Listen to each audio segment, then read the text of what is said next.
Hello everyone, good morning to all of you. आइए आज हम लोग केंद्र और राज्य के बीच प्रशासनिक संबंध को पढ़ेंगे। पहले क्लास में हम लोग केंद्र और राज्य के बीच जो संबंध है उसमें जो विधायी संबंध है दोनों के बीच, तो इस विधायी संबंध को हम लोग पढ़ चुके हैं और आज जो हम लोग पढ़ेंगे प्रशासनिक संबंध को पढ़ेंगे। तो आइए जानते हैं प्रशासनिक संबंध क्या है केंद्र और राज्य के बीच। केंद्र और राज्य के बीच जो संबंध है वो संविधान के भाग 11 में ही दिया हुआ है। भाग 11 में जो है विधायी संबंध भी है, जिसका कि अनुच्छेद 245 से 255 तक है, और प्रशासनिक संबंध जो है यह है 256 से 263 तक। केंद्र व राज्य के बीच प्रशासनिक संबंधों की व्याख्या किया गया है। अब जो है नीचे हम देखेंगे कि केंद्र राज्य का जो प्रशासनिक संबंध है और उससे जितने भी अनुच्छेद है, अनुच्छेद के अंतर्गत क्या कहा गया है, किस अनुच्छेद के अंतर्गत कौन सी बातें कही गई है, इसके अलावे भी संविधान या संविधान के बाहर जो उपबंध है जो कि केंद्र एवं राज्य के मध्य प्रशासनिक संबंधों का निर्धारण करते हैं, उन सारी चीज़ों को जो है अभी हम देखेंगे और पढ़ेंगे भी। तो इसमें जो है केंद्र संघ और राज्य के प्रशासनिक संबंध, इसमें जो सबसे पहला है ये है 256। इसमें है कि राज्यों को और संघ की बाध्यता है। राज्य को जो है और संघों की कुछ बाध्यता है, दोनों को, ऐसा नहीं कि सिर्फ राज्य को ही, संघ को भी है। और 257 में है कुछ पहलुओं में राज्य पर संघ का नियंत्रण है, जो कि आगे देखेंगे। और 257 को जो है इसमें है कि राज्य को सशस्त्र बलों या संघ के अन्य बलों की तैनाती में सहयोग है और निरस्त भी है। आगे है 258, जिसमें कि कुछ दशाओं में राज्यों को शक्ति प्रदान करने आदि की जो है संघ की शक्ति है। आगे है 259, ये है एक है। और 258 को, ये जो 258 है इसमें क्या है कि कुछ दशा में राज्य को शक्ति प्रदान करने की जो है संघ की शक्ति है, कि राज्य को संघ जो है शक्ति प्रदान करता है। और 258 क में है संघ को कृत्य सौंपने की राज्यों की शक्ति है। अब है 259, पहले अनुसूची के भाग बी में राज्यों में सशस्त्र बल है। 260 में क्या है, भारत के बाहर के जो राज्य क्षेत्र है उसके संबंध में संघ की अधिकारिता है। 261 में है सार्वजनिक कार्य, अभिलेख और न्यायिक कार्यवाही है। 262 में क्या है, अंतर्राज्यीय नदियां हैं, नदी के जल संबंधी विवादों का निपटारा भी है। आगे है 263, अंतर्राज्यीय परिषद के संबंध में उपबंध दिया गया है। तो केंद्र और राज्य के बीच जो प्रशासनिक संबंध है वो 256 से 263 तक में कौन कौन सी बातें इसमें दी गई है, उन सारी बातों को एक एक करके जानेंगे। अब आइए जानते हैं कार्यकारी शक्तियों का बंटवारा जो है केंद्र और राज्य के बीच में किस प्रकार से है। तो पहले जो है हम केंद्र राज्य के बीच में जो विधायी संबंध है उसे हम पढ़े थे, और उसमें हमने जाना था कि इसमें जो है 3 सूचियां बनाकर केंद्र और राज्य के विधायी विषयों को अलग अलग कर दिया गया है। 3 सूची बनाकर, केंद्र सूची में अलग विषय है, राज्य सूची में अलग है, और एक समवर्ती सूची है जिसमें कि अलग विषय की बात जो है कही गई है, और तीनों को बांट दिया गया है। तो जैसे कि संघ सूची के विषय पर केंद्र जो है विधान या विधि या कानून बना सकता है, तो उस विधान को क्रियान्वित करने के लिए केंद्र उस विधान यानी कानून पर प्रशासन भी तो कर सकता है। अब जो कानून केंद्र बनाएगा तो उस पर प्रशासन भी केंद्र ही करेगा। इस आधार पर अगर हम देखते हैं तो हम जानते हैं कि केंद्र के पास कानून बनाने के लिए राज्य की अपेक्षा ज़्यादा शक्ति है। तो जाहिर है कि केंद्र की कार्यपालिका या प्रशासनिक शक्तियाँ भी राज्य से ज़्यादा होगी और है भी। केंद्र की प्रशासनिक शक्तियाँ संपूर्ण भारत में फैली है, जबकि राज्य की कार्यपालक शक्ति बस राज्यों तक जो है सीमित रहती है। अब आइए जानते हैं कि केंद्र और राज्य के प्रशासनिक संबंध का जो वर्गीकरण किया गया है वो किस प्रकार से वर्गीकरण किया गया है और दोनों जो है किस प्रकार से शासन करता है। इसे जो है हम समझने के लिए, आसानी से समझने के लिए दोनों के बीच में हम 4 भाग को बांट दिए हैं, ताकि एक एक भाग को अलग अलग जो है आसानी से समझने में सहूलियत होगा और आसान भी होगा, और फिर समझने में जो कठिनाई होती है वो नहीं होगी। इसमें पहला है कि राज्य के प्रशासन पर केंद्र का नियंत्रण। इसके बारे में आगे जो है हम डिटेल से जानेंगे कि राज्य का जो प्रशासन है उस पर केंद्र का किस प्रकार से नियंत्रण रहता है।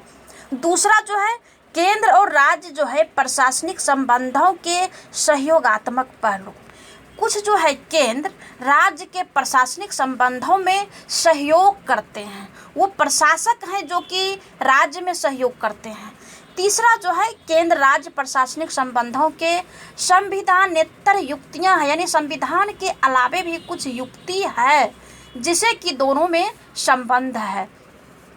चौथा पार्ट पढ़ेंगे केंद्र राज्य प्रशासनिक संबंधों के कुछ अलग से भी उपबंध है, उस उपबंध को पढ़ेंगे। तो पहला जो है कि राज्य के प्रशासन पर केंद्र का नियंत्रण। कैसे नियंत्रण है? अनुच्छेद 256 राज्यों की और संघ की बाध्यता से संबंधित है, जो कि मैंने अनुच्छेद वाले पार्ट में जो है अभी मैंने पढ़ा है सारे अनुच्छेद को। किस अनुच्छेद में क्या दिया गया है, उसमें सबसे पहला 256 है। उसमें है कि दोनों की बाध्यता है, दोनों की बाध्यता की बात कही गई है। 2 बातें कही गई है, जिसमें कि पहला है संसद द्वारा निर्मित किसी भी कानून का राज्य अवमानना नहीं करेगा। इसका मतलब है कि संसद जो भी विधि बनाएगा या कानून बनाएगा उसको जो है राज्य अवहेलना नहीं करेगा, अवमानना नहीं करेगा। यानी संसद द्वारा विधि निर्माण को राज्य बाध्य होगा। और दूसरी बात जो है ये है कि राज्य केंद्र की कार्यपालक शक्तियों को कभी भी बाधित नहीं करेगा और उसके संबंध में कोई पूर्वाग्रह नहीं रखेगा। तो इस प्रकार जो है इसमें 2 प्रतिबंध है जो राज्य पर लागू होता है। राज्य का ये दायित्व है कि इसका पालन भी वो करे। दूसरी तरफ केंद्र का भी ये दायित्व होता है कि वो इसको पालन करवाने के लिए राज्य को मनवाए। अगर राज्य केंद्र द्वारा बनाए गए कानून की अवहेलना करता है या फिर उसे लागू करने से मना करता है तो अनुच्छेद 365 के तहत ये पर्याप्त कारण है कि केंद्र वहाँ 356 के तहत राष्ट्रपति शासन लगा सकता है। ये कैसे है?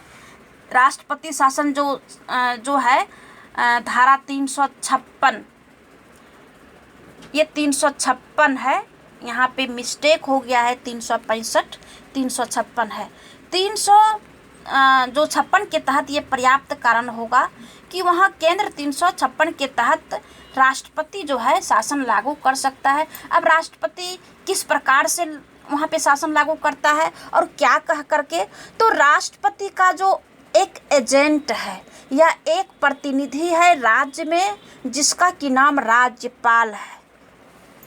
राष्ट्रपति जो है राज्यपाल को निर्देशित करेंगे और राज्यपाल जो है किस प्रकार से 356 लगाने के लिए जो है केंद्र को कहेंगे, तो वो कहेंगे कि राज्य के जो शासन है या जो राज्य में जो शासन है तो ये लोग जो है संविधान के अनुसार कार्य नहीं कर रही है, इसीलिए जो है यहाँ पे 356 जो है लागू होना है। और दूसरा जो है आपातकाल के दौरान केंद्र राज्य के प्रशासनिक संबंध। जब आपात होता है, जब राष्ट्र में राष्ट्रीय आपातकाल के दौरान, जो कि 352 के तहत जो है राष्ट्रीय आपात लगाया जाता है, ये केंद्र को अधिकार मिल जाता है कि वह किसी भी विषय पर राज्य या राज्यों को निर्देशित कर सकता है। इस प्रकार की स्थिति में राज्य जो है पूर्णतया केंद्र के नियंत्रण में आ जाता है, केंद्र के अधीन आ जाता है। हालांकि उन्हें निलंबित नहीं कर सकता है, लेकिन वह अधीन आ जाता है। दूसरा जो है कि राष्ट्रपति शासन के दौरान, जिसका कि उल्लेख 356 में मैंने ऊपर भी किया है, तो राज्य की समस्त कार्यकारी शक्तियां राष्ट्रपति के पास आ जाती है। राष्ट्रपति के पास आने का मतलब हुआ कि केंद्र के पास आ गया है, क्योंकि राष्ट्रपति तो केंद्र के सलाह अनुसार ही तो काम करता है। तो यही बात कही गई है। अब एक और है कि अनुच्छेद 355 के अंतर्गत केंद्र का ये कर्तव्य बनता है, क्या बनता है, जैसे कि नंबर 1, बाह्य आक्रमण या आंतरिक अशांति से प्रत्येक राज्य की रक्षा करे। दूसरा है यह भी सुनिश्चित करना कि प्रत्येक राज्य की सरकार संविधान की व्यवस्थाओं के अनुरूप ही कार्य करे। अगर ऐसा नहीं करता है तो उससे जो है केंद्र का अवमानना माना जाता है। तीसरा जो है वित्तीय आपातकाल के दौरान अनुच्छेद 360 में केंद्र को ये अधिकार मिल जाता है कि वित्तीय परिसंपत्तियों के अधिग्रहण हेतु राज्यों को निर्देशित करे, तथा राष्ट्रपति चाहे तो राज्य में कार्यरत सभी सरकारी कर्मचारियों एवं उच्च न्यायालय के न्यायाधीशों के वेतन में कटौती भी करने का आदेश देता है। एक और है जो कि केंद्र जो है राज्य पर नियंत्रण करता है। न्यायालय जो है, यहाँ का जो भारत का जो न्याय व्यवस्था है, ये एकीकृत न्याय व्यवस्था है। एकीकृत मतलब हो गया कि यहाँ पे शक्ति जो है बांटा हुआ नहीं है। केंद्र और राज्य के बीच जो न्यायालय है, केंद्र में जो सुप्रीम कोर्ट है और राज्य में जो हाई कोर्ट होता है, तो ऐसा नहीं है कि कुछ शक्ति केंद्र को है और कुछ शक्ति राज्य को है, और कुछ शक्ति राज्य से भी नीचे जो डिस्ट्रिक्ट में न्यायालय होता है उसके पास है। ऐसा नहीं है। केंद्र के अधीन राज्य करता है और राज्य के अधीन जो जिला में होता है वो किया जाता है। वैसे भारत में दोहरी राजनीतिक व्यवस्था तो है, लेकिन न्यायिक प्रशासन के मामले में द्वैध नीति नहीं है। दूसरे शब्दों में कहें तो इसे एकीकृत न्याय व्यवस्था कहा जाता है, क्योंकि अगर आप कोई जो फाइल किए डिस्ट्रिक्ट कोर्ट में, अगर वहाँ आपको न्याय नहीं मिला तो आप हाई कोर्ट जाते हो। अगर हाई कोर्ट में भी नहीं मिलता है तो आप कहाँ जाते हो, सुप्रीम कोर्ट। और सुप्रीम कोर्ट में जो है आपको फैसला चाहे जो हो वो मिलेगा। इसमें उच्चतम न्यायालय सर्वोच्च स्तर पर है और उच्च न्यायालय उसके नीचे है, और जिला एवं सत्र न्यायालय जो है वो उच्च न्यायालय के नीचे है। यह एकल व्यवस्था ही केंद्र और राज्य दोनों के विधानों का अनुपालन सुनिश्चित करती है। हालांकि यह व्यवस्था पारस्परिक टकराव एवं जो है भ्रांति को भी समाप्त करने हेतु अपनाई गई है। अब जो है केंद्र को राज्यों को केंद्र का निर्देश। अब केंद्र जो है राज्य को क्या निर्देश कर सकता है, इसमें जो है अनुच्छेद 257 में जो है कुछ दशाओं ऐसा है जो कि राज्यों पर संघ का नियंत्रण स्थापित करता है। इसके तहत केंद्र जो है राज्य के निम्नलिखित मामलों में अपनी कार्यकारी प्रयोग के लिए निर्देश दे सकती है। जैसे इसमें पहला है संचार के साधनों को बनाए रखे व उनका रखरखाव करे। दूसरा है राज्य में रेलवे संपत्ति की रक्षा करे। तीसरा है प्राथमिक शिक्षा के स्तर पर राज्य से संबंधित भाषाई अल्पसंख्यक समूहों के बच्चों के लिए मातृभाषा सीखने की व्यवस्था। जैसा कि 2020 में जो नई शिक्षा नीति जो लागू हुआ है, इसमें बहुत ही आसानी से जो है ये शक्ति को जो है कैसे जो है केंद्र जो है राज्य को निर्देश दिया है प्राथमिक शिक्षा के बारे में। और आगे जो है राज्य में अनुसूचित जनजातियों के कल्याण के लिए, यानी जो छोटे कास्ट के या फिर जितने भी हैं, तो विशेष योजनाएं बनाकर उनका जो है क्रियान्वित करने के लिए जो है कहा गया है। आगे कई ऐसे क्षेत्र हैं जहां केंद्र राज्य का प्रशासनिक संबंध में परस्पर सहयोग देखने को मिलता है। तो इसमें क्या सहयोग है, इसे आइए जानते हैं। अखिल भारतीय सेवाएं हैं, अखिल भारतीय सेवाएं, जैसे कि इसमें 3 गो होता है, IAS होता है, IPS होता है और IFS होता है, क्योंकि ये जो है केंद्रीय सेवाएं होते हैं। इसके अधिकारी केंद्र और राज्य के अंतर्गत उच्च पदों पर अपनी सेवाएं प्रदान करती है और इनकी नियुक्तियां भी जो है प्रशिक्षण के द्वारा जो है दिया जाता है। आगे है राज्य लोक सेवा आयोग। वैसे संविधान ने राज्यों को भी अधिकार दिया है कि वे स्वयं का एक लोक सेवा आयोग गठन करें और राज्यों के पास अपना लोक सेवा आयोग भी है। किसी भी राज्य में राज्य लोक सेवा अधिकारी है, संघ लोक सेवा के अधिकारी के साथ परस्पर सहयोग की भावना रहता है। तो इसके जो कई कार्य है, जैसे कि पहला है राज्य लोक सेवा आयोग के अध्यक्ष और सदस्य की नियुक्ति राज्यपाल ही करते हैं, लेकिन हटाने की प्रक्रिया कौन करेंगे? राष्ट्रपति करेंगे।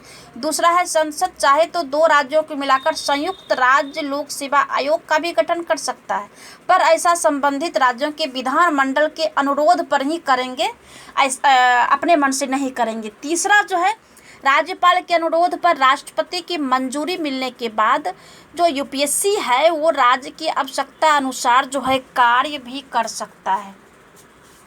आगे है राष्ट्रपति और राज्यपाल के स्तर पर जो है कार्यकारी कार्य है, दोनों के स्तर पर।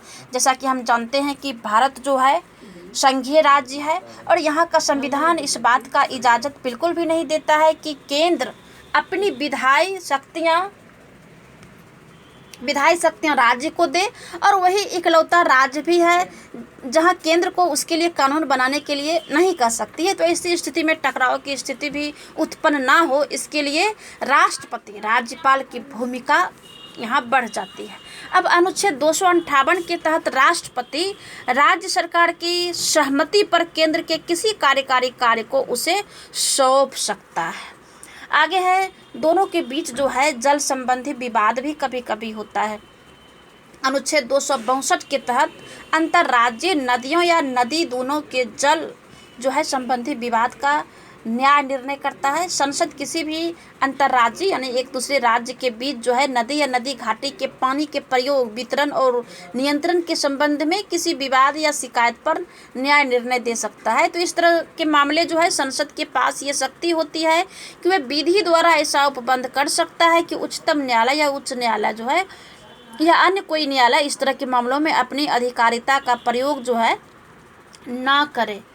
आगे जो है इसका कि केंद्र राज्य प्रशासनिक संबंधों के संविधानेतर युक्तियाँ, कुछ जो है संविधान से अलग जो है, जो कि दोनों के युक्ति के अतिरिक्त दोनों के प्रशासनिक संबंधों को पुष्ट करने हेतु कुछ युक्तियां बनाई गई है। इसकी बहुत बड़ी संख्या में जो है परामर्शदात्री निकाय और केंद्र के स्तर तक आयोजित सम्मेलन होते हैं। जैसा कि एक है गैर संवैधानिक परामर्शदात्री निकाय, इसमें है कि गैर संवैधानिक परामर्शदात्री निकाय में शामिल है नीति आयोग, राष्ट्रीय विकास परिषद, राष्ट्रीय एकता परिषद, केंद्रीय स्वास्थ्य परिषद, केंद्रीय स्थानीय शासन, शहरी परिषद, क्षेत्रीय परिषद। इन सारी बातों को जो है संविधानेतर कहा जाता है, यानी संविधान से अलग है, इसे अलग माना जाता है। अब जो चौथा है यह है केंद्र राज्य प्रशासनिक संबंधों के कुछ उपबंध है। ये उपबंध क्या है कि अनुच्छेद 261 में सार्वजनिक कार्य, अभिलेख और न्यायिक कार्य है। भारत के राज्य क्षेत्र में सभी जगह संघ के और प्रत्येक राज्य के सार्वजनिक कार्य, अभिलेखों और न्यायिक कार्यवाहियों को पूरा विश्वास और पूरी मान्यता दी जाएगी। इसके अलावा भारत के राज्य क्षेत्र के किसी भी भाग में सिविल न्यायालयों द्वारा दिए गए अंतिम निर्णयों या आदेशों का उस राज्य के भीतर कहीं भी विधि के अनुसार निष्पादन किया जा सकेगा। तो ये रहा केंद्र और राज्य के प्रशासनिक संबंधों के बारे में जितनी भी पहलू है, उन सारे पहलुओं को जो है आज हम लोग जाने। अब ये जो है ख़त्म होता है। आगे जो है हम केंद्र और राज्य के बीच जो वित्तीय संबंध है उसे हम लोग अगले वीडियो में पढ़ेंगे। तब तक के लिए धन्यवाद।